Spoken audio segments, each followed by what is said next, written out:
I'm Sim Mitchell, and these are my stories. Everything is awesome when we live in our dreams. Hi folks, we're having a good day today, and let me be the first welcome you to Autism Rocks and Rolls. Now before we begin, I must note that I'm not a doctor or psychiatrist. If you're starting to diagnosed with autism, please see the physician. I was based on my experiences. That's the right to the intro and natural. They're found on televisiontunes.com and yt2mp3.info. I also have a mission statement I'd like to review with all of you. The mission of Autism Rocks and Rolls is to take the negative stigma off of autism and other conditions and many things are disabilities. People on the spectrum are not broken. Those with conditions do not want to be fixed. There is no need for pettiness, and there's nothing to be sorry about. I also have some paid for the following. I have to talk about the Yoho General Store in Greene County. Marcy Cook's company is a well-liked attraction. It is a general store and restaurant well known for its excellent ice cream and Southern-inspired cuisine. Feel free to visit this wonderful place. We now must discuss Shipley Drywall. They are based in Bloomington, Indiana, and provide assistance with your home. We treat your home like it is ours, as they say. Call them at 812-825-1893 if you require any house repairs. Both you and they will benefit from this service. Now, I'm going to go to Bedford and check out Salt Creek Brewery. It is a craft beer brewery offering live music. What makes this place special is everything is finished in a workshop. You should go there since you won't forget what you experienced there. The next on the list is my Buffalo Wings and Rings in Bedford, Indiana. They won't bother you making this the greatest bunch of wings and rings ever. Because of the warm atmosphere and kind staff, you will leave this institution smiling. And there are also some people I'd like to thank. First, I would love to thank all the parents who were on my last episode. And C220, you got to have a try for more information. But what amazing people and even better parents. These are the parents that are true mothers and fathers, so please check them out and their information. I also want to thank David Kubayak from the Bluebird in Bloomington, Indiana for letting us have winter concerts for our movement. You rock, man. Also, last month we had our October board meeting. Through this meeting, we worked out that the Hairbangers Ball event will be dedicated to Autism Rocks and Rolls. Make sure to attend. It will be a blast. Several Wednesdays ago, I attended Potapalooza, and it was a great time because I made a couple of friends, and both of them were on my parents' episode. Also, the speeches were fantastic. Thank you, Kimberly Crow and Michelle Abram, for planning this event. It was great. Also, I was nominated for the Hamilton Center Awards through Patty Daner. Although I did not win, it was still an honor to be nominated. Thank you to all who were involved with this. Plus, I want to thank Tim Muller through Kind Tree. He invited me to a social event where I got to meet people that were very similar to who I am. Thank you, Tim. It was awesome. And recently, our board member, Stephen Ryan, gave the president, Gina Mitchell, constructive criticism on how to make her book better. We both thank you for helping us with this humongous project. And since the last episode, I have been on 2 podcasts. I was on the Everything and Nothing podcast with Adrian Barrett and the Wishing Wellness podcast with Allison Cheyenne. What awesome podcasts. Now, it's that time, everyone. We actually had to draw for our new shirt item coming up, or I guess our next design for our shirt. And the winner is Maya Sundermeyer, one of my former guests. So we'll give her a round of applause. We'll definitely be talking to you, Maya, and we'll definitely be seeing how you want your shirt to look. Now, folks, we'll be right back. We're going to hear from Barn on Maryland Ridge, so let's get to it. There is a hidden gem in eastern Greene County, folks. Fowler's Pumpkin Patch and the Barn on Maryland Ridge Wedding Barn. Autism Rocks and Rolls is very proud to tell you about our friends Perry and Renee Fowler and their place of business. Both Fowler Pumpkin Patch and the Barn on Maryland Ridge is a relaxing drive approximately 15 minutes from the heart of Bloomington, Indiana, and an hour south of Indianapolis. You can find them at 5347 South Greene County Line Road, Bloomington, Indiana, 47403. The property has numerous picture locations, including several rolling fields, antique tractors, red and rustic barns, trees, and much more. Customized wedding packages are offered on their website. The surrounding area also provides several hotels in which to have your guests stay for your destination wedding. Also, Fowler's Pumpkin Patch is a family-owned and operated seasonal pumpkin patch. It's the perfect place to take your family for some fall fun. Enjoy picking out pumpkins, hay rides, a corn maze, and a petting zoo. Call the Fowlers today at 812-327-4895 or 812-325-6022. All right, folks, we're back, and yes, please check them out, because you will definitely hear the words "I do" at this wedding barn. Now, today we have someone who I call as a friend who actually been requested to come on this show 3 times, and after much consideration, I think he was a well worth guest, and his name is Adam Wheeler. Adam Wheeler is a lifelong resident of Bloomington and a graduate of Indiana University Bloomington with a BS in Recreational Therapy and M.A. in Speech and Language Sciences. He is currently the speech-language pathologist at Clear Creek Elementary School and the treasurer for the Monroe County Autism Foundation. Adam's understanding of autism came about early and organically. Growing up in a family replete with neurodivergence, his late father Philip was diagnosed with autism as an adult after years of misunderstandings and misdiagnosis. Phil's experience and guidance played an integral part of Adam's understanding and awareness of people on the spectrum and their needs. Phil was a mentor to many, including a young man with autism named Matthew, with whom Adam developed an especially impactful bond with. Adam's older brother is also on the spectrum. This relationship forced him to learn unique routines and ways to communicate. Adam's mother, Marcy, only recently retired from the Indiana Institute on Disability and Community Resource Center for Autism after 40 years of supporting and connecting families with resources across the state of Indiana and the autism community, further modeling empathy and understanding for the families impacted by autism. At 12 years old, Adam answered an advertisement for a simple babysitting position. As fate would have it, the little boy had autism and he was just 3. And over their 20 years together, Adam naturally mentored Benny through developing language, navigating emotions, building relationships, strengthening academics, and learning adaptive skills. Adam followed this approach to regularly organize playgroups for families he worked for, a skill which he had owned and continue to this day. These groups are completely child-led, with an adult acting only as a conduit for connection, model for skills, and mediator to encourage empathy and understanding. Current groups generally center around Lego, although some other STEM activities and board games are used as well. Adam started his own LLC, Celebrating the Spectrum, to expand his vision of supporting individuals with autism across the lifespan in rewarding, efficacious, and deeply respectful ways. So let's welcome this great guy to the show. Adam, how are we doing, man? I'm good. How are you, Sam? I'm doing wonderful, man. Thanks for having me. My first question I want to ask you is, what does being involved with the autism field mean to you? Wow, what a question. I mean, it's more than just a job or a career path for me. It's like a calling. My life centers around both professionally and privately, just helping people with autism better access resources in their community and be better understood, like you say, in a non-stigmatized way. Right, and that is the important part, the non-stigmatized way, because there are some people out there who just try to poke the bear and, in all honesty, try to say that, oh, we're not normal, we need to be fixed. And as I said in my mission, we don't need to be fixed. That needs to get out of people's heads. I completely agree. I think if it was approached like a lot of other qualities or personality traits are approached, and it's just like, well, this is just one component of someone's personality and makes them who they are. If someone is creative and caring, you wouldn't say, well, we need to change that about them, or, well, I like the caring part, let's get rid of the creative. You take the whole person for who they are, and people have autism that's part of who they are, and sometimes that means they need more support. Sometimes it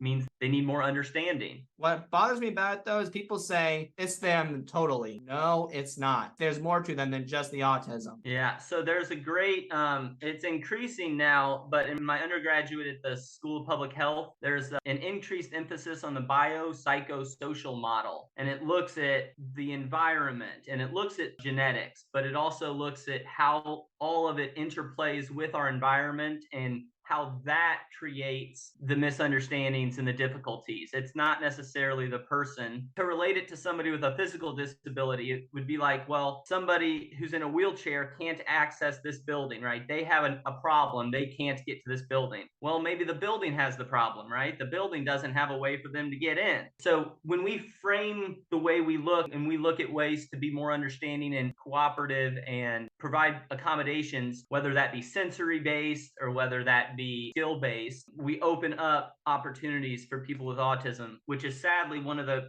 most underutilized groups, particularly when it comes to employment, but that's a slightly different ball of wax. Yeah, and it kind of reminds me of this quote. I don't know how big of a pro wrestling fan you are, but it's like Andre the Giant said. His thing was in a different realm, but it kind of relates to that. He says, well, they make everything for blind people and quote-unquote crippled people, but not anything for bigger people. We need to make something for those who are wired just a bit differently, maybe who are sized a bit more differently. I actually grew up on old school WWF, back when it was the WWF. I totally relate. When you said it, though, that's what hit me. And I watched Andre the Giant documentary recently, so that might have something to do with it. I totally agree. That comes about in society. Society kind of agrees we should make these changes to support people. And for some reason, it took a while, and we're still, I think, scratching the surface with a lot of understanding for folks on the spectrum in the workplace and some of these areas where the social differences are increasingly impactful, and they don't have to be. People could just learn to be more understanding and supportive. Okay, let me ask you this. Why in your brain do they not have to be? Why aren't they choosing to be? Like, why isn't that happening already? Sure, we can word it that way. I think people are generally so self-absorbed. We all grow up in society and a culture, and neurotypical people are much more pressured by the larger culture, and that pressure has pressured them to fit into all these social norms, and now they like, or at least they're so familiar, they're sort of like their traditions. What familiar, and that you should too. Why wouldn't you get along with this? Why wouldn't you just look at me when we're talking? Why wouldn't you just do these things? It makes more sense. And I can come up with just as many arguments, which is one of my strengths, as to why not providing eye contact is more beneficial, right? I mean, I can play devil's advocate with neurotypical people and get them to recognize, I guess this is just, it is the way it is, right? But it doesn't have to be that way. When you get them to flip that switch, a lot of times people are great, but it's flipping that switch for whatever reason doesn't come easily for a lot of people. Right. And then actually, when they do flip the switch, they're like Gru going, light bulb. I know. I'm sure you've met these folks where they become advocates when they become, cheerleaders for the message, but early on it just doesn't click. Yeah. And I get that to a point, but they got to get there somehow. What were your initial thoughts when you learned that you were going to be involved with autism, like involved with the field? Well, so I guess that would go back to that first time I responded to a babysitting position when I was 12 years old, and the 3-year-old boy had autism. He was just recently diagnosed. So that was my first official introduction to it, beyond just what my mom had explained to me about why my dad acted kind of the way he did, and my brother acted the way he kind of did, and that type of a thing. But that's really what sparked my desire to want to work with people with different needs and different abilities. And I just saw this child who was nonverbal and was self-injurious. He would bang his head, he would bite himself and things. And then I could see how I could help him. And I could see his growth and his comfort increase and his anxieties decrease and his joy and his words coming about. It was just inspiring, and it just sort of hit me that that's what I wanted to do. Okay, let's go into a little bit more specific. Was there a specific moment that you thought, okay, yep, I want to get involved? So I knew from that point, without a doubt, I wanted to support people, particularly with autism, but really just be an advocate for those with disabilities. So when I went to college initially, I was going to go for pre-law and plan to be a lawyer to work on advocacy for disability groups. But as soon as I started that, I recognized, based on my earlier work with Benny and some of these other boys with autism, that I needed to work with people. I needed to connect with them. So I think the point at which I knew I wanted to do what I'm doing now, one-on-one and group work with people, was when I started to look at pre-law stuff and recognize that I didn't want to do that, and I needed to work with people and talk to them and learn who they were and learn how to help them on a personal level. That makes more sense. And we're going to talk more about this 3-year-old that you worked with in a bit. But what I'm going to get you now is these thoughts, kind of, because based on your observations and what you've seen, how do you think someone with an autistic brain operates? Again, I'm not going to generalize, because everyone's still an individual with autism, right? But I think there are some categorized, in my experience, there are a few different types, if you want to put it that way, autistic brains. If you tried to boil a commonality down between them, it would be rationality. That folks on the spectrum, their brain operates in what tries to be the most direct, effective way to get to a problem in a rational way that doesn't take into account a lot of other components, right? Prevailing emotions or what people around them are thinking, those types of things. So for certain sets of problems, and you see this in fields of engineering and some of this, that's why you see so many folks on the spectrum excelling in software engineering and structural engineering and all kinds of things. The brain is wired to solve problems rationally in a stepwise manner. Right, but then We've there's also- some though that don't. I Yes, had a exactly, guest who right? shall So then remain I was- nameless for his privacy. He skipped steps. I know folks on the spectrum that are incredibly social, but they struggle with culturally accepted social cues. The thought of autism is, oh, well, they don't like social stuff. And that's another huge, huge thing I'm trying to get people to understand and stop saying and putting out there. It may look different. It may not be what you think social stuff looks like, but everybody likes social connection. We are social animals. It's just like I said, if your brain is very rational, it might not conform to some of those abstract and social things that don't really make sense. And that's why you don't have around the world cultures do things differently. If you're embarrassed in a lot of Southeast Asian cultures, you're supposed to bow and laugh. Here, if you were getting reprimanded by your boss, if you laughed at him, you'd get in real big trouble. You're supposed to sit there and look at them in the eye. It would be incredibly disrespectful if you did that in another culture. But we're all human. So again, it's a little bit arbitrary. And I think you see that a lot of people with autism, you cut through that. It's a waste of time to worry about some of that sometimes. Cut straight to the chase. Me, I'm the type of person who's got straight to the chase. Okay, don't go around the wheel, go on the wheel. But Yeah. when you Say stop, what you mean and mean what you say what you mean. Say what you mean and mean what you say. Now, what is the most rewarding and the most difficult part of being involved with the spectrum? Oh, that's a good question. Professionally or both professionally and personally? Professionally and personally. Professionally, what's probably the most difficult is always finding the right strength and energy to work with clients, right? Sometimes I'm busy 60 or 70 hours a week across varying capacities, but always supporting individuals with some level of disability or some level of extra need. So I think professionally, it's not unique to autism. It's just unique to caregiving. I'm sure nurses and teachers being able to have the emotional support and readiness and smile and right attitude and not let things, keeping that going throughout, even when it's been a really long week, is very difficult, but necessary if you're going to be in that type of position. So what you're summarizing, and I'm just trying to clarify the answer for myself as well, is basically keeping a positive attitude, That's regardless right. of what happens, even though your client may not understand this norm, or you have to be realistic, say, but okay, this might happen in the future. Well, yeah, I mean, I've got clients that are very physical, right? So when they have outbursts, sometimes it's very physical. It's hard to get beat up 2 or 3 times a week, and then you have to come back and continue to be supportive and understanding and grow with them and help them understand why that isn't the right way to handle it and give them other tools and options. But it can be exhausting and it can be really tiring. I mean, personally, growing up with a father on the spectrum and a brother on the spectrum, and I had my own challenges. I have several diagnoses. I was born today. I might just be born on the spectrum. I mean, I OCD and ADHD and anxiety and all these things but anyway, it was somewhat unpredictable. And it took me a while to not take things so personally from my father and my brother and realize that they're human too. My older brother really had trouble adjusting to a younger brother, and man, he did not like me.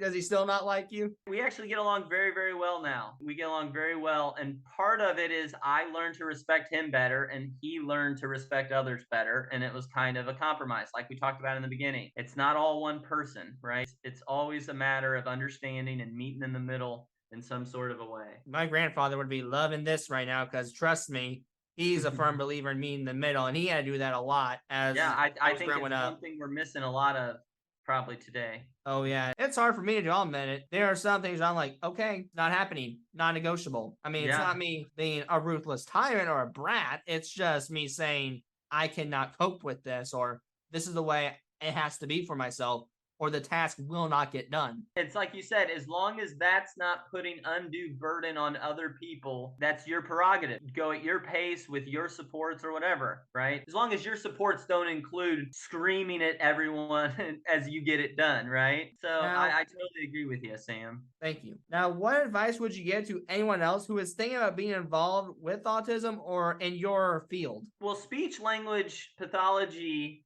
in general, and I'll throw recreational therapy in there too. Both of them are outstanding fields, and I think you could do whatever you want in either of them. So recreational therapy, you can work in veteran hospitals, actual hospitals, nursing homes, addiction recovery centers are some of the main places. And speech language pathologists are in nursing homes, hospitals, schools, and very desirable field. And you can work with all kinds of populations, just children, just older adults. So I think as a field, it's really great. You're not stuck on one population or another, or one disability or group or anything like that. You have a lot of flexibility. You can change over time. So I think all of that's good. I think if you're devoting yourself to working with folks that are neurodiverse, I think you have to recognize that you're going to have to open your mind and accept things that you maybe can't even understand. And you just have to accept them as other people's truth and move on from it. One example, I don't know if you saw, there was a picture going around for a while, Sam, of like a dress that was like a blue dress and an orange dress, but it was the same dress. Have you seen that? I don't think so, my friend. I'll try to find it and send it to you. But basically, every colors that we see are all go through our brains before we know what color they are. Our brains are interpreting that. And there are some colors that are just at the right spot on the color spectrum, that some people see it as a gold and some people see it as a kind of purple. And it just goes to show, if someone told you, oh, that's a gold dress, you could have a big fight because somebody else would go to the grave saying, no, that's a purple dress. Well, guess what?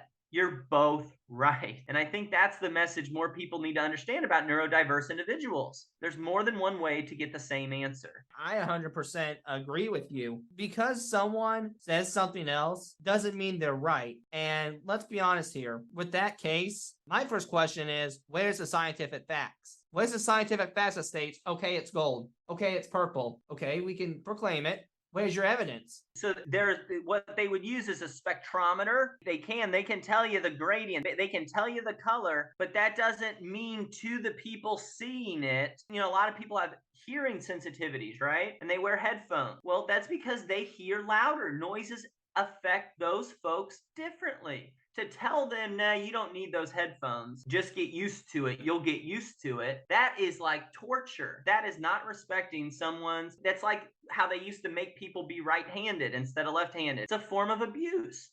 It kind of is. Because there's a is. story with that. I have sensitive feelings as well, not like emotional, but like external. And for the listeners, you can see 123 sensitive feelings for more information on that. But mine is a wet t-shirt. I will not go in a pool, lake, river without the shirt off, because when I come out, the shirt is torturous. It is like, honestly, a vice grip on my stomach and on my side. It's like, get this off of me. This is a pitchy feeling that is unbearable. I don't like being wet ever, unless it's because I'm swimming or whatever. If I get caught in there, I hate being caught in the rain, and I can't explain it. People tell me, oh, you're being a whatever. Well, buddy, neurotypical people have their things that are whatever, but they're socially acceptable and they're allowed to complain all day long about them. Neurotypical people have things, they complain they're weird, and they get written off as being dramatic or something. It's really obnoxious. Sensory feelings does not mean dramatic. That just means a barrier that can or cannot be overcome. And because, believe me, I think sometimes with that wet shirt, I hate complaining about it as much as you hate hearing about it. Yeah, I mean, I totally get you. So I wish people could be more understanding of the fact that our brains don't process things the same, and that you just have to understand that it's just different. It's like 3 different paths in the woods, right? And one path might look the most direct, but neurodiverse people might not be able to take that path. They need to take the other path, so it is faster for them. It would honestly solve the world's problems if we could all get there. That's my mission. But I thank you for that. Now, I am curious, though. My mother told me a lot about you, but how did you hear about my show? My first path I crossed was when COVID started. I bought some masks that you were making, and then I had just either stayed connected on Facebook or something, and then I just kept seeing stuff. And then I think we did a fundraising sort of joint thing with you in the MCAF one time too, in the Autism Foundation. Maybe not, or we started to and it didn't work. So anyway, our paths have kind of overlapped a few times and everything. So it may have been Battle of the Lights is what you're thinking of. I think that is. That is because we know one of our parents, and for the listeners, C220, you gotta try for more information. But Alexis McClure was on there, and she has a daughter who's nonverbal. She's phenomenal, but Yeah. that's how I think we may have. I think that been was. connected. Yep. So And I'm just curious, what do you like about the work specifically? Do you like the podcast? Do you like the merch? Did you like the mask? I mean, do you like the fact that I'm a supported person? I mean, what is it? I needed masks, and I figured if I was going to buy masks, I might buy masks that support a cause that has a mission that I believe in, like you did. As far as continuing it, I mean, like I said, I grew up, I knew Mankind, Mick Foley, so I'm always amazed at some of the guests you get. I had breakfast with Temple Grandin at a convention in Florida, in Orlando, when I was maybe 10 years old. She cussed like a sailor in front of me, and as the takeaway, I go, wow, she cussed a lot in front of a child. That's funny. She has never cussed in front of us. It was funny. Maybe things had changed, but my mom, she had a pretty close relationship with my mom through her work. I think primarily I'm impressed with your ability to do good interviews and good guests. I would say if you ask me for what I would say is the single thing I admire about the show. First of all, thank you. But I'll tell you what I do straight up. I just asked. Like, I Hey. will literally go to their Facebook Messenger, their Twitter account, their Instagram account, or whatever the majority of the celebrity uses, and each celebrity is different. But I just ask, like, hey, this is what I Brilliant. do, man. What do you think? Good for you, Sam. That's all you can do, really. That's That's what I right. think might be part of the problem with people these days, is they're too afraid to ask. Our culture so demonizes failure that it prevents people from being creative, from taking that extra time to explore an area that isn't immediately profitable, right? You have probably went to college and you went into the speech pathology field. So I want you to think right now, you're talking to some students at Indiana University, which is where you went, and they're going into the speech pathology field too. From Right. your experience, what would you tell other students that are going into your field? I think the main thing is like what I said when you asked professionally what was the most difficult, that you have to know your level of emotional stamina in a field like this. You have to know as a person how much you can give of yourself before you need to recharge your emotional batteries, because that will determine the setting that you can work in and how fast paced you are. A lot of that, like, you need to know a lot about yourself to make sure that you're in a supportive environment. Like, if I worked in the hospitals in like an acute care where a lot was going on, I couldn't handle it. I'd blow my brains out. I need to have time to get to know clients and get to know what makes them tick and build a connection so that they feel supported, and then build from there. So I think knowing yourself, and particularly your ability, or kind of what your level of emotional stamina is. Ryan, there's a perfect example of that, because before I got into this podcast, I really wish I would have done that, because what I know about myself now is I am very patient with children and animals. I've Oh, always yeah? been like that. I'm surprised I am. I won't lie to you there, but I've been very patient with animals, children. But what I'm not patient with is electronics. Yet I'm writing a podcast. There you go. So That's funny. poopy on me, but I wish I would have figured that out before I started the podcast. But I'm sure you've picked it up. I mean, sometimes there's a few hurdles. I think it's worth getting over, because I think you getting your message out there, I think that is big for you. Don't you, Sam? I would agree with you there. I mean, definitely took 16 years in the making to make the message, but at least I'm doing it now versus never. I don't know if you follow Gary V at all, Gary Vaynerchuk, but he's got a good message about that. It's like, you've got time. You've got time. Just change it now. Do better now. You can start your life at any point, really, is what I've heard. Beautiful, Sam. Now, I do want to know about your job a little more. So you're an elementary school speech pathologist. What are some of the responsibilities that you do as an elementary school speech pathologist? So I'm responsible for screening and evaluation of students suspected of having speech or language impairments. And then I'm also responsible for providing treatment and documentation and doing Medicaid billing for those students. What do you find interesting about speech language pathology? Not like maybe the autism part, but just the speech language pathology part as a whole. Sure. So I do love that it's not cookie cutter. So you might be working on R production, right? And you've got kids that are producing it several different ways. And sometimes kids will respond to one cue or one method of producing the R and not the other. or vice versa. As far as language impairments go, the different ways that those can present, it's fun for me. Did you ever watch the TV show House? No, I'm afraid not. It's famous for diagnosing really hard things. It's fun for me to identify the trick or the thing that really works this time, or makes a lot of growth. Because like I said, it's not just obvious. It's not like, oh, this kid does this, do this, now they're better. Sometimes it's more art than science, if that makes sense. Yes, because in a sense, what I'm hearing is you kind of have to go up the stairs, but you could take your time going up it. Yeah, or I build a ramp, right? Or whatever it is. I like your analogy there. I provide the scaffolding, but every student needs different scaffolding. Yeah, I would agree with that. Now, part of your job is what I've heard through speech pathologists, and I was in speech therapy, so I know this is what they do or part of their job. They have to do IEPs. So what steps do you take when writing individualized education programs, or as they're called, IEPs? Good question. I do a lot of that. It is not my favorite part because I do a lot of it, but it's paperwork, right? Who loves paperwork? But it's super important. That's why we do it. The IEP is the legal document which guarantees services for students identified as having some speech, language, or other special education eligibility. And that could be for things like attention issues or anxiety issues, things like that, or behavioral, emotional, intellectual. So it always starts with the concerns of the parent, because again, this is a document that guarantees the student is getting access to the public education that their peers do. As you pointed out earlier, the scaffolding, this document essentially outlines all of the supports that are necessary and will be provided for a student to access their school education the same way that all peers would, regardless of any eligibility. So in a sense, the scaffolding is kind of like a railing for the... Yep, it's the supports, it's the steps, it's the thing that you hang doors on, it's however you get up, it's the rungs of the ladder.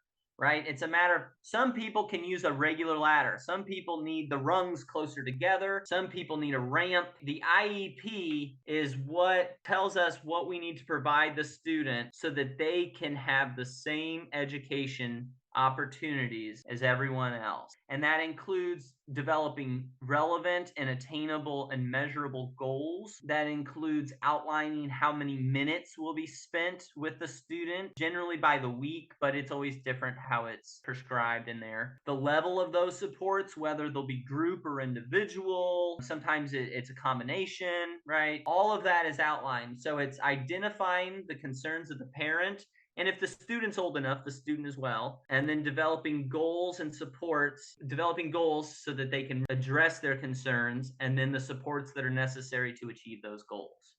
Right. It's a long-winded answer to get you there, but it's a long document, so. It is, and believe me, I've heard teachers who are in that field like, oh my God, you gotta be kidding me. I do not want to do this. And now hearing about it, I was always wondering, like, why in the heck do they complain about that? It can't be that bad. But then now hearing it, oh boy. I'll tell you, it goes back to overall support and staffing. If there were 2 SLPs in my building, right, or if all the teachers had half as many students in their classes, right, it would be like, oh, I've got 2 students with IEPs.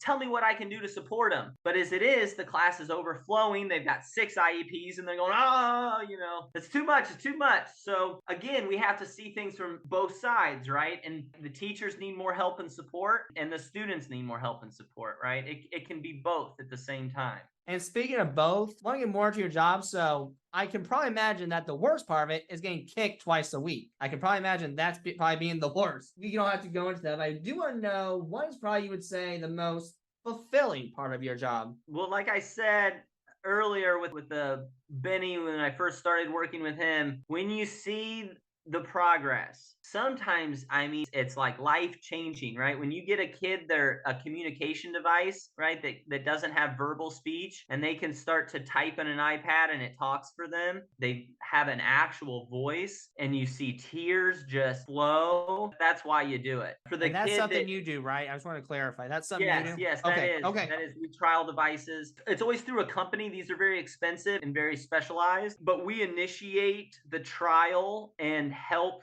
the trial go through, And then once the right device for the right person is found, then we do therapy to familiarize and increase use of and familiarity with. Gotcha. What are some of the devices? You don't mind me asking? Dynavox is a company that makes a lot of dedicated devices. Increasingly, companies are making apps for like iPads or Androids. So what we find a lot of times now, it's a cheaper option to get a device they already have, get an app pushed onto it. And some of the most common ones of those are like LAMP, Words for Life, or Colloquo to Go, if I'm pronouncing that right. Go Talk is a free one for any listeners out there. Go Talk has a free app that actually is a great way to trial some early stuff to see if it's an avenue you'd like to go down. But there's a lot of different types. Inside of that, like I've got a client now that's trialing an eye gaze system, and they're just tracking his eyes. The computer actually sees where his eyes go, and he's learning that if he focuses on something on a screen, it will talk for him. It will say the word that he's looking at or the picture that he's looking at. So pretty amazing. It does sound pretty amazing. Now, because I'm a motivational speaker, I'm just going to ask straight up, would you do me a favor, put in a word to see if I could speak at your elementary school? Because we've spoken to children. I spoke at a school really close to me. It would be a privilege to speak at your school, and hopefully maybe you get approved by the principal. Yep, I will absolutely ask Sam. We are going through a bit. Our principal, after 4 years, left last year, a wonderful lady. We got a new one, and she left after 10 weeks this year. And we have an interim principal, but he's great. I'm hoping we can get something worked out. All right, that'd be wonderful. Thank you so much, man. Now, folks, we'll be right back. We're going to hear from Bobcat in Ellettsville, Indiana. So let's get to it. Are you wanting to do construction in your life? If so, Bobcat in Ellettsville, Indiana is the place for you to work. For 60 years, Bob Curl and the other 6 locations have been offered as a resource to construction equipment and sales. They can provide you with Bobcat equipment, Bronchite trailers, Phil power tools, Echo outdoor power equipment, Renmax power equipment, and Exmark commercial mowers. They also carry the products that are called Exaviators, compact track loaders, skid steer loaders, Versa handler, telescope tool carriers, all-wheel steer loaders, utility vehicles, and Toolcat utility work machines, plus a wide section of attachments. Be sure to use their services and give them a call at 800-825-9132. All right, folks, we're back, and yes, you may find some Bobcats there. You never know. My uncle did once. No, I'm kidding. He really didn't, but he did see some. Now, I do want to talk to you, Adam, about you being a treasurer for the Monroe County Autism Foundation. So how'd you get to be a treasurer for the Monroe County Autism Foundation? I was approached. I am 2 of the members, the president and I believe she was the vice president at the time, approached me just knowing my connections with the autism community. I didn't know that organization existed prior to them approaching me, but after I heard about it and the work they did, I said, I'd love to join. And then our treasurer was retiring, 80 something, right? And she was looking to take a break. So I stepped up and took over as treasurer. That's awesome. Now, doesn't treasurer involve math? And are you good with that? You said you're not good? No, I'm not, but are you? I am. I actually really, really like math. I like numbers. Oh boy. I may be calling you, then help me with some math. Oh yeah. No Because I'm problem. taking accounting class, and then half the time I'm just like, want. I know. I mean, I like fun numbers, so I might be bored with just looking at ledgers. But, Dang it, Adam, you're supposed to help me out here. No, I'm I know. I'm sorry, Sam. It's all right. Now, in all seriousness, though, can you tell us about the Monroe County Autism Foundation and what those who are interested need to do if they would like to get involved with the Monroe County Autism Foundation? Yes, I should have had the mission statement pulled up, but I'll see how I do, paraphrasing. So our mission is to provide financial support for families with kids or family members on the spectrum. This aid, we've given aid for things like gas, so folks could get to and from, work and therapy. We've done rental assistance. We've done some communication devices, like I talked about, that weren't being covered by insurance. There's an amazing program put on every year called Camp Connections that's for students in Monroe County with significant disabilities that don't have the option to join typical summer camps due to the level of their need. And this camp works for them 2 to 3 weeks a year. I can't remember. if it's 2 or 3, but really just amazing work. When I was a student in speech, I actually did some of that programming, volunteered for some of that. So we gave $3,000 a year last year for them. We gave money before for Camp Yes And, which is an improvisational camp. I was in that. Were you? I was once. And Yeah. it was all right. I mean, it was like an okay camp. I probably won't go back, let me put it that way, but I did enjoy the experience. It was very up my alley. Yeah. I don't mind doing exactly. improv. I mean, I don't mind like little acting, I guess is what you call it. And for some kids, it really helps them come out of their shell and develop some of those skills in a non-threatening way. We're basically just a fundraiser. We just try to raise money and then give it to people that need it. Camp Yes And taught me a lot myself, and I'm on the spectrum. I know will remain nameless, but there was a student there who was very impulsive. He said things like off the top of his head, no thought. It was just like out the window, no thoughts. I was probably very impulsive too, but you talk about he was probably higher impulsive versus me. What I learned though, in all seriousness, was that sometimes impulsiveness can be very bothersome, but also realize that we need to look at the other side and learn that they're impulsive because they can't help it. Well, and also there are times impulsivity is an asset, right? I'll tell you something my dad always told me growing up. My dad would wake up and hear things that no one else could. He could hyper focus on potential threats better than anyone I'd ever met and have ever met. In today's world, that's not very helpful, right? But if you were in war, or if you lived 3,000, 4,000 years ago, when we might still be having very little shelter or way to protect ourselves, having somebody that could stay up all night when everyone else slept and hear everything and be hyper aware, that would be an invaluable skill. Today, it's a detriment, right? He's hyper anxious when he doesn't have to be. All of these things can be utilized and honed to really be assets. Another thought I had that I would love to get off the ground, tell me what you think about it, Sam. A lot of folks on the spectrum are really great at noticing inconsistencies. If you're ever watching a TV show and the cup of water that they're drinking is full and then goes lower, and then the next time it's full again and things like that because of editing, I think folks on the spectrum would be great at catching mistakes like that and being editors for film and TV for little things like that. And I don't think it's ever seriously even been thought of, but I think it'd be great. I agree with you, but to an extent, because Okay. there are lots of details we can go into and be like, boom, holy crap, I just saw that there's a line on this TV. It might be broken. You may not see it, but I kind of see a scratch there. However, we can easily miss a detail in a very overwhelming situation, because I got embarrassed my mother a little bit. She'll probably laugh when I say this, but believe it or not, she lost a shoe while getting overwhelmed. And I laughed at her. I mean, kind of funny, but I also envision myself doing the same thing. I totally agree. It's a really good insight. When we're stressed or anxious, our brains don't work well. So no, I totally agree with you there. I think finding those inconsistencies in a movie, though, you'd just be sitting in the editing room by yourself. So you wouldn't be stressed or overwhelmed. Yeah, the stress factors are out there, but I just mean like where we're out and just out into the overwhelming woods where there's bears and deer. It's a bit of a different story. I got you. Back to that analogy. My dad, though, he was pretty confident in himself. That would be his role. I have no reason to doubt him. Now, speaking of your dad, though, I want to go more to him. So you said your dad was misdiagnosed lots of times. So yeah, what was your dad misdiagnosed with? Well, so my dad left home when he was 16, and during his time after he finished high school, still top of his class, but was couch hopped and was homeless for several years. During that time, he got picked up. He was in a car accident and was picked up by police, and he was in the police car talking to himself, sort of self-soothing,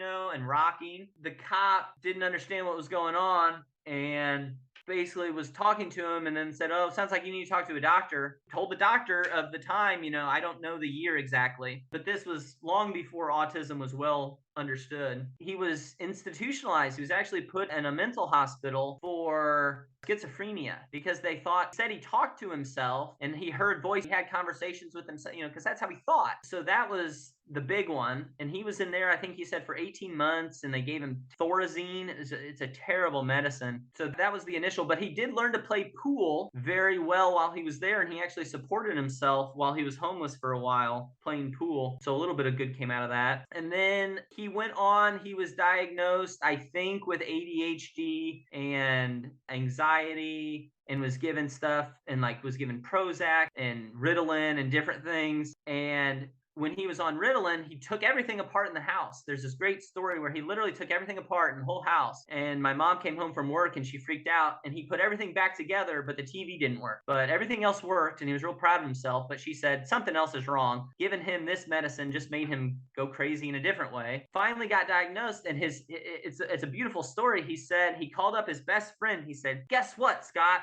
I'm not crazy. I'm just autistic. I'll talk to you later." And then it kind of changed his world. It gave him he realized why he was different, and it gave him an understanding. And over time, he really did calm down and learn how to work through things better. But I grew up during that process. I saw some of that inconsistencies and some of the exaggeration and it was a bit of a roller coaster here and there. So Now, I felt the same way when I was told. I want to tell the whole world, call the world, on the world, be on top and go "Hey world, I'm autistic." that's great. That's what I wanted to do. I'll tell you, my brother doesn't like it as part of his identity. He recognizes it, but it's not like He's kind of cool. Yeah, to each their own, right? And everyone takes it differently. I know folks that don't like it being known that they're on the spectrum. And that's their prerogative. That's their choice. I don't think that it's disrespectful or anything. I don't think it's how they choose to live their life. I had a guest on the last season, and C133's into the Octagon Serena De Jesus and G Money for more information. But according to G Money, he was kind of very iffy about sharing it because according to his dad, and at first I was like, again, why you agree about the show? My show, share it. But the more I thought of it, I thought, well, he doesn't have to be on. And his dad said, and I quote, he fought hard to remove that label. And there's a lot of people who probably do have to fight hard in order to remove that label. Oh, he has Down syndrome. He can't do it. That's a hard battle to fight. I fight it some days myself. It's unfortunate that society has chosen it's a bad label. It's something to fight against. Like I said, almost everyone I've ever known with autism at their core are caring, creative, compassionate people. So why is that something to fight hard against, right? What we're fighting against is all the conflict and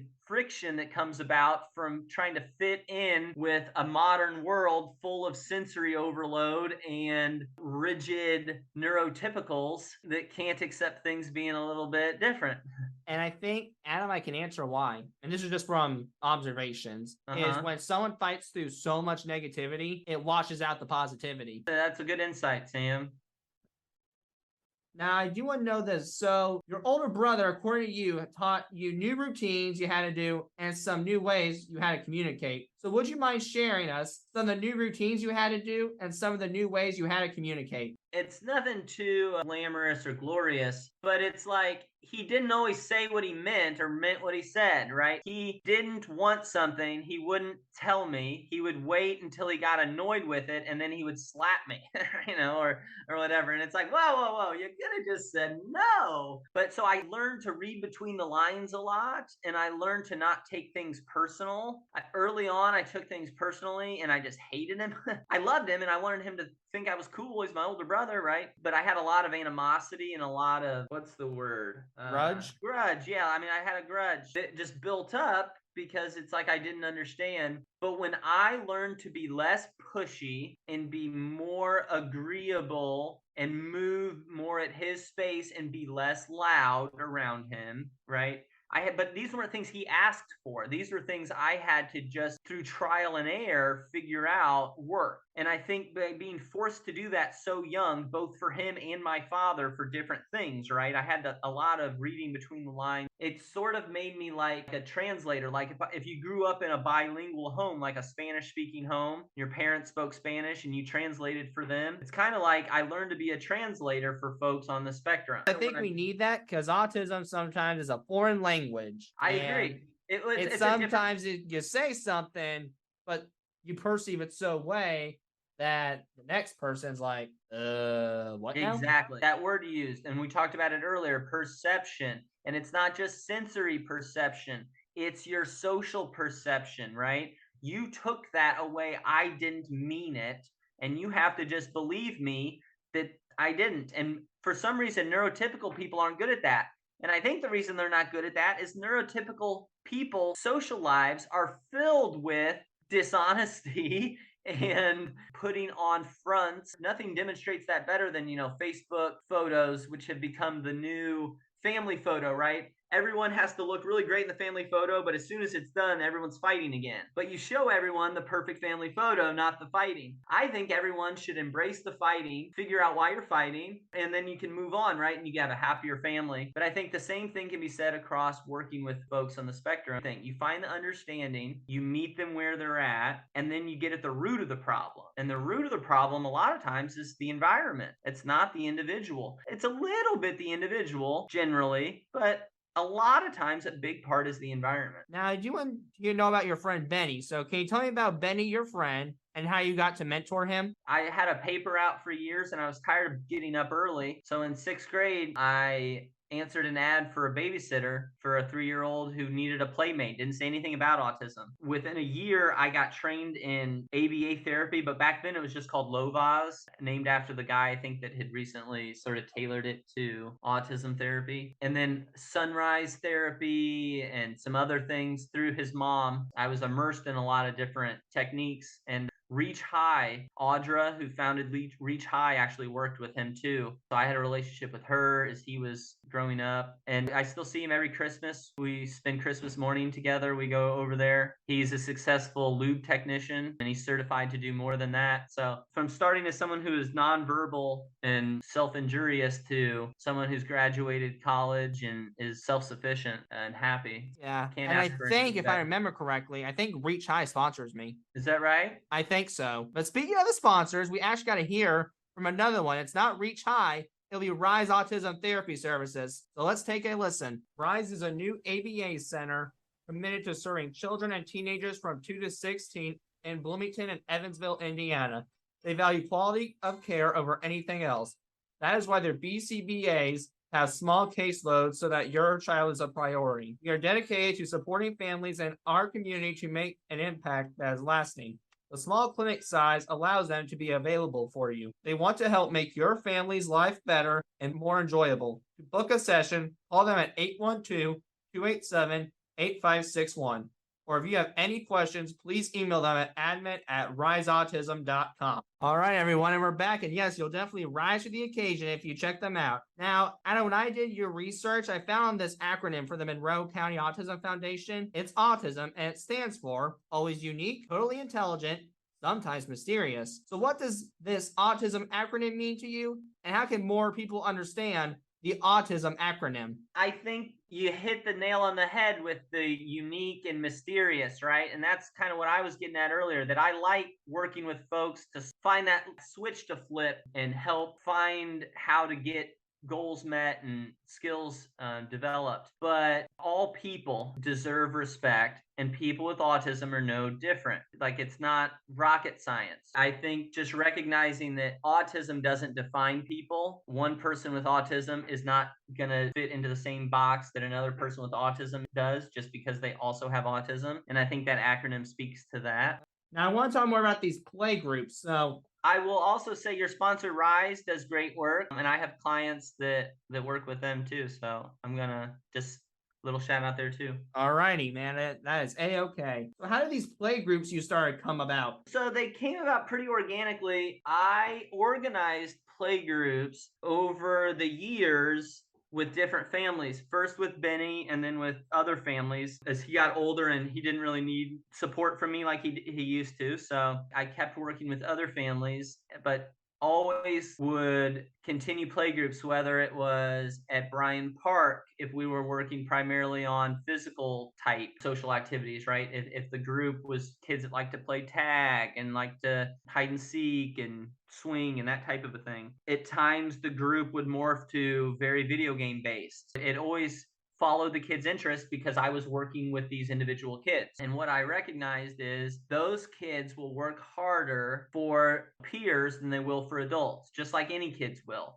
The problem is they don't get the chance to build good relationships with peers because peers get turned off because of one type of behavior that they don't have someone to translate for them and someone to help sort of shape so that it's tolerable or whatever, and then realize, oh, this person's actually really cool. They just had that thing that kind of weirded me out for a minute. And once they Yeah. get over that, They're realize, having a oh, hard they- time with making the shape, as you said. I like that a lot because they want someone else to make the shape for them. When they realize in reality they have to do it themselves, they don't want to. So I think realizing that, I found that if I built a group around shared interests, it gave all of the kids the option to just be individual, right? If they're feeling overwhelmed or whatever, they got their own Lego in front of them or they're doing their own whatever it is. But as soon as they're comfortable, and I will check in, and when they're comfortable though, they'll share, oh, look what I'm building, or this or that, or someone else has an idea. I think this should be the bad guy and this should happen. Oh, I love that idea. No matter what it is, it's a wonderful idea, because these kids so often get told their ideas are stupid or not understood or whatever.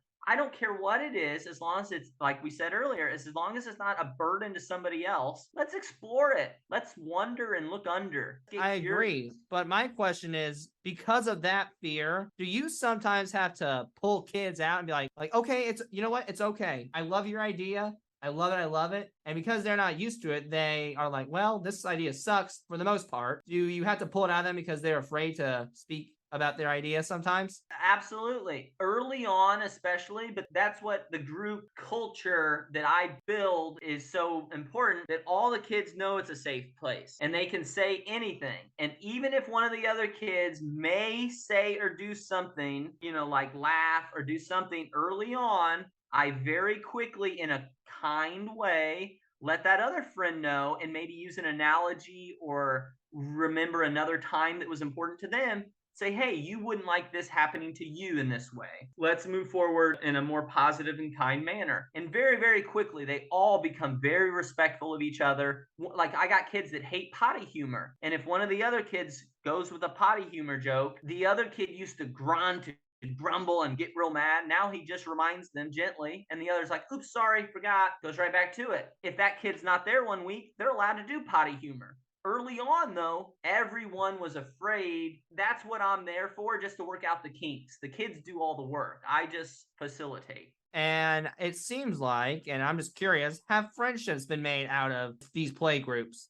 Oh, absolutely. Well, I mean, going all the way back to Benjamin, there's a group of 4 guys, and 2 of them call each other every week. That's been going on for a decade. So that's the longest lasting. That's the original. As far as the current groups, even folks that have dropped out, they share information. The parents have information. So once the kids feel comfortable enough, the kids have their own independent hangout. They just go to each other's houses or hang out at the park. They continue to come to my groups because they enjoy I'm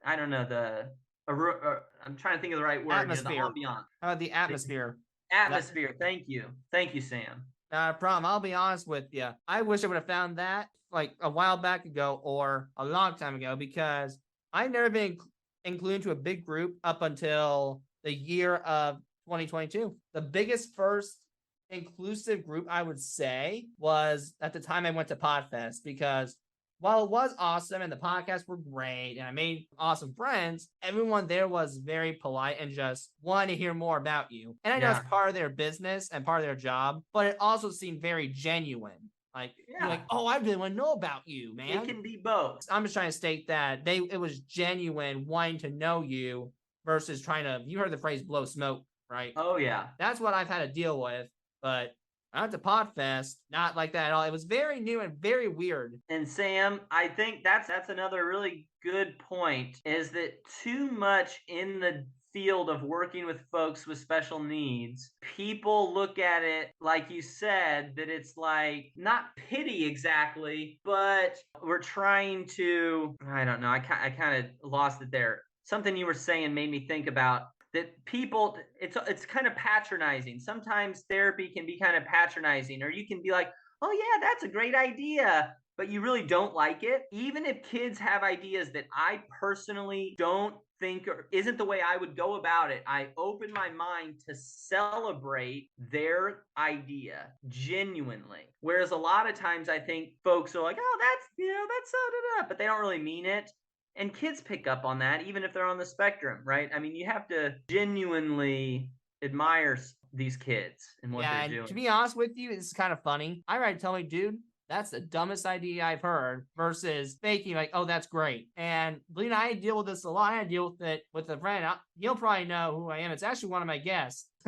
BJ Yoho and C, a lot like yet opposites by BJ Yoho. And I can probably talk about this now because he knows he does this. And he sometimes will say the thing that people want to hear and not to hurt their feelings. I'm the complete opposite. I'll tell you how it is, whether you want to hear it or not. So maybe when he's like, oh, that's a great idea, because he doesn't want to hurt their feelings, and he's nicer than me, I'll put it that way. So we can definitely agree with that. So, Sam, I love your word choice there. He's nicer than you. So the difference between nice and kind. Nice is telling you you look great, even though you have spinach in your teeth. Kind is saying, hey, you got spinach in your teeth, right? Even though it might embarrass them a tiny bit, you're making them no longer have spinach in their teeth. So I'm in your boat, Sam. I believe as long as message is delivered with kindness, you should always tell the truth. And that's something I didn't thought of. So now we know BJ's more nicer, Sam's more kinder. And I think kindness is more important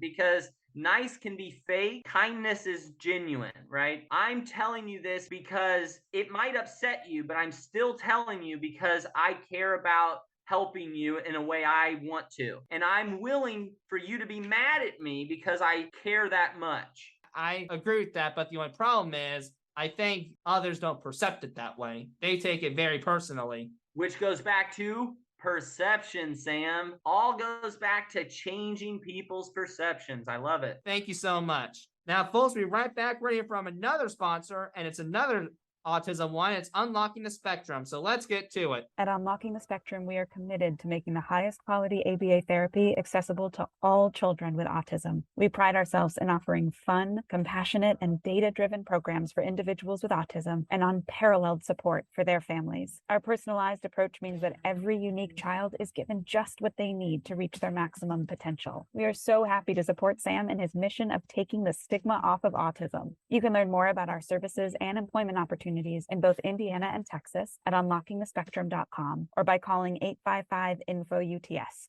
That's 855-INFO-UTS. All right, folks, we're back, and if you check that out, you'll definitely unlock the key to success. Now, Adam, I want to talk to you about this nonprofit you started, Celebrate the Spectrum. So what were the steps you had to do to start Celebrate the Spectrum? I actually started it as a private business, provide therapy and consulting for families with family members on the spectrum. Oh, okay. Well, okay, why don't you tell us about it then? Like I said, the playgroup is a component that I plan to have a designated location for sort of all-day groups that can be rotating. But as it stands now, it's designed groups and structured groups based on individual dynamics of students and likes. So there's like a Lego-based group and a board game, card game-based group. And I plan to expand those and have those be a sort of the foundation of the business growing up as it grows. Because like I said, I think you get the most growth and gains that are functional and that generalize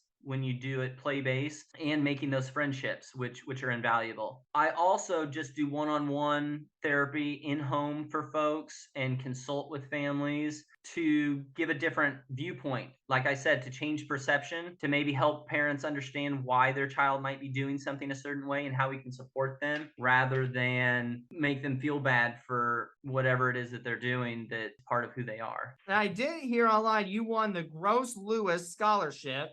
So can you tell us about winning the Gross Lewis Scholarship and what it did for you? I did. How did you hear about that? I ran into it on YouTube. That's funny. honestly, Yeah. I Yeah. think it was the IU media must have It posted it on was, their yeah, news. They did a little video about it. He was on the spectrum. That guy, he's a great guy. It was great. I mean, it's neat. My name is on a plaque, presumably forever, in the IU Union, and he was a great guy to talk to. Really, the best part about the scholarship was talking to him. And he like let me call him other times. Like he's like, if you ever just want to talk and da da da. I mean, he's just this really great guy, the wealth of IU knowledge and sort of a polymath in his own right. So I think that was the best part of it. I was in, and it gave me $5,000 to put towards my grad school. So it was a nice chunk of change to help me in grad school. So it definitely didn't hurt getting the money. Yeah, it definitely probably didn't hurt the money. Now I want to go into your family actually. So can you tell us about your family and your lovely dog that I found you had? So like my wife, Yeah, your wife and your dog. yep. So my wife, Erica, she works at Mother Hubbard's Cupboard, and she is the director of like fundraising and grant writing and giving, and it manages their finances and budgets and things now. And she loves it. She's been there in various capacities, originally starting as a patron. So that's what she does. And our dog Moki just had some cancer removed not that long ago. So we're hoping he's tip top again. And we've also got a kitty. We just call him Big Kitty. So yeah, Is we're he a big happy one? Is he a big What? kitty? Is his He is name a big kitty. He's a big one. Oh boy. I don't know if I live there though, because I'm not saying I hate cats, I'm just allergic to them. Yeah, I hear you. I mean, it was pretty bad once upon a time, but it's not bad now. I can't sleep in cat fur. Sure. How has your family supported your mission about bringing attention to autism? Erica has been super supportive. When we first got together, back together over a decade ago, she was the first one to encourage me to stop doing anything with law or advocacy and just go back to working with folks one-on-one. And then that's when I went back for recreational therapy and speech language pathology. So she actually kind of was that catalyst to help me recognize that. And then she continues to be super supportive. She helps me organize the stuff, starting this business. She's helped me sort of organize things and get my ducks in a row there. And I'm guessing she's better getting ducks in a row than you are. Generally, if it's something I'm really into, or she might say obsessed with, I'm very good at it. But if it's not something I'm really, really interested in, I tend to not be great at keeping the train on the tracks. But hey, we all know our strengths and our weaknesses, and at least we realize them. That's probably getting a start to be on the right track, or at least maybe avoiding the train. Now, folks, we'll be right back. We're here, our last ad, which is Great White Smoke. So let's get to it. In the town of Bloomington, Indiana, you can find the best barbecue meat at Great White Smoke. Owned by Dave White, Great White Smoke offers meat catering for events such as weddings and birthday parties. They've won awards such as the 2021 #1 food truck in America Grand Champion and the 2019 Kentuckiana Barbecue Pitmasters King of the Q. If you're looking for someone to cook meat for your event, then Dave is your guy. Book them for your next event at 812-229-7571. You can drop them an email on their contact page as well. All right, folks, and if you check it out, you won't be hearing smoke on the water, but you'll be definitely hearing smoke on the grill because, my friend, their meats are delicious. Now, speaking of delicious, I do have a question for you, Adam, about food. But before I get into it, I just want to let you know these are just for fun, and these are the last few. So the first for fun is, what is your paradise meal or favorite food, and why is it your favorite? My kind of guilty pleasure celebrating meal is probably a slab of beef ribs from King Gyro's in town. I don't think I've been there. It's on the south side, right across from South High School, kind of. They do just an amazing beef rib, and it comes with fries and coleslaw and garlic bread. I really love it. Oh, man. I like the ribs, too. Do you like it with sauce, like lots of barbecue sauce? Oh, it comes covered in sauce. It's super good. All right. I mean, you're my guy, man. I'm a big rib guy myself. I think, though, with me, it's pork ribs, though, like, mainly, but Almost everyone does, and I love a good pork rib. They're the only folks around that do a beef rib, and I'll tell you, once you go beef, it's just, it's not good for me. I know that, and that's why I said guilty pleasure meal, not regular meal. Now, what is your favorite movie or TV show, and why do you like it? Mine always changes, so it's kind of my mood, or kind of like, and I kind of have them in groupings. But if I had to pick one to just say my all-round, all-time favorite movie, I think I'd probably say Forrest Gump. Yep, that's me too. Oh Really? man, that's in the top 5 at least. Yeah, I mean, I I'm think not a I big think movie I've seen- guy, but when I watch Forrest Gump each time, I get intrigued. I'm like, well, I know it's happening, but it's like, man, Forrest Gump went through that, and Yeah. he still has married. He had a kid, and he taught him to be very successful. So that movie definitely resonates with my morals and belief. Yeah, he had integrity and kindness the whole way through. Yep, even when he was getting treated bad. I mean, Integrity and kindness. I'm telling you, if bigger you do character it, than it's like me. slow and steady wins the race. It's integrity and kindness over time will work. Now, what has been your favorite vacation that you have ever taken, and why did you enjoy that vacation very much? Oh man, I'm not a huge vacation person. Okay, what about a staycation? I love it when I have, and I haven't for over a year now. I love it when I have a couple days at least to where I can just totally veg out on a new game. All right, what was the newest game you did? Let's go back to your latest trip. What was the new game? My latest game that I really got into is one called Crusader Kings. It's like a grand strategy turn-based. It's kind of like Civilization, if you know that game. Kind of. I've heard of it before. Yeah, so it's kind of in that realm. There's a lot of numbers and math, so you probably wouldn't be a fan, Sam. Yeah, no.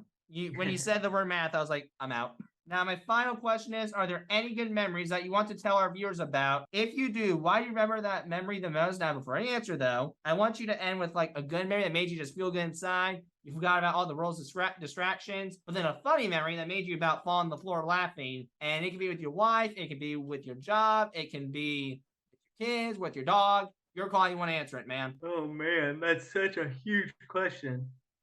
Well, that's a memory I want to share. I think going to the park when I was a kid, probably going to the park with my dad when we were kids, and we'd bring like Ninja Turtles. We always ruined the Ninja Turtles because we played in the sand and the mud with them. But I don't know. I think going back to when before I knew anything about responsibilities, memories back when it was like, you just truly no worries, no care. Oh, I get that. When you're just acting the most idiotic you ever been, and you're just like, you know what? Who cares? I gotta have some fun in my life. Totally free. Yep.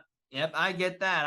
I've had a lot of those, and sometimes I question it, but looking back, you know what? I probably did it just for the sake of it, and I'm a human. That's what I have to do sometimes. Well, Adam, I think that's all. Is there anything you'd like to promote or any closing remarks you want to say before we head out? No, if any viewers are more interested in learning about my philosophy or services that I provide or anything, they can reach out to me. But other than that, just appreciate the time to come and speak with you, Sam. Thanks for joining me for this episode. Please tune in for another episode coming very soon. I hope you enjoyed listening to me ramble. Thank you very much.